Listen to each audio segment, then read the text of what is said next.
Starting पासून. उत्सव तीन रंगांचा अभय उत्सव तीन रंगांचा अभय असला. त्यात मस्तक मी त्या सर्वांना ज्यांनी देश घडवला, नतमस्तक मी त्या सर्वांना ज्यांनी देश घडवला.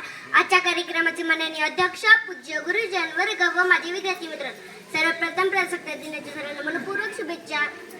दरवर्षी 26 जानेवारी हा दिन भारतभर प्रजासत्ताक दिन म्हणून मोठ्या उत्साहात साजरा करतात. हा भारतीय इतिहासातील सोनेरी दिवस आणि आपला राष्ट्रीय सण आहे. 26 जानेवारी 1950 रोजी भारतात राज्यघटना लागू झाली.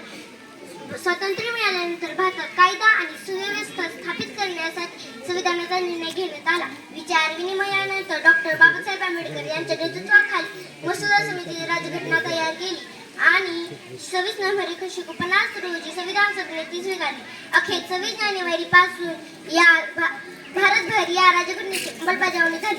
भारताला गणराज्य घोषित करण्यात आले. शेवटी एवढेच म्हणेल, दे सलामी या तिरंग्याला, दे सलामी या तिरंग्याला, ज्यामुळे तुझी शान आहे, ज्यामुळे तुझी शान आहे.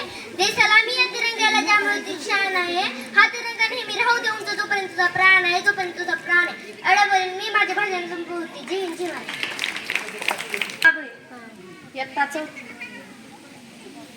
माझे नाव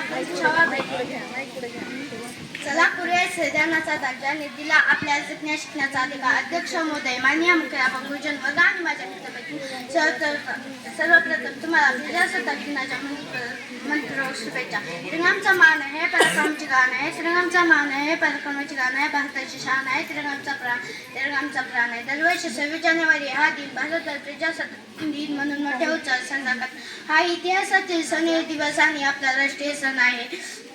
26 जानेवारी 1950 रोजी भारतीय राज्यघटना लागू झाल्या. स्वातंत्र्य मिळाल्यानंतर भारतात कायदा आणि सुव्यवस्था स्थापित करण्यासाठी संविधानाचा निर्णय घेण्यात आला. विचार विनिमयानंतर डॉक्टर बाबासाहेब आंबेडकर यांच्या नेतृत्वाखाली समितीने राज्यघटना तयार केली आणि 26 नोव्हेंबर 1950 रोजी ती स्वीकारली. उच्च तीन रंगांचा अभय सुद्धा, उच्च तीन रंगांचा अभय सुद्धा, नतमस्तक मी त्या सर्व ज्यांनी भारत देश घडवला, ज्यांनी भारत देश घडवला. एवढे बोलून मी माझे भाषण सुरू केले. जय हिंद, जय भारत.